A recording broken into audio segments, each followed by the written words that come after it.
Is your Kia K5 screen going black every time you plug in Apple CarPlay? Statistics show that 80% of intermittent black screen issues are actually caused by a failing data cable. Let us break down the troubleshooting steps to get your display back online. Start by swapping your cable for an Apple-certified one and cleaning out your phone's charging port.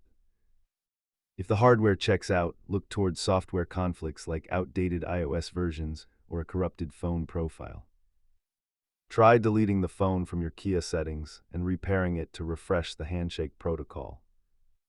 Most users resolve this with a simple reset, but persistent issues might require a professional head unit inspection.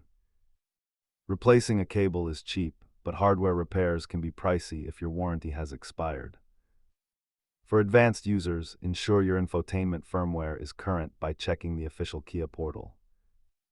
Keep a high-quality cable and a USB drive formatted for firmware updates in your glove box. If the screen stays black, stop and give the system a few minutes to fully power down. Follow these steps to get back to your playlists and maps, and subscribe for more Kia troubleshooting tips.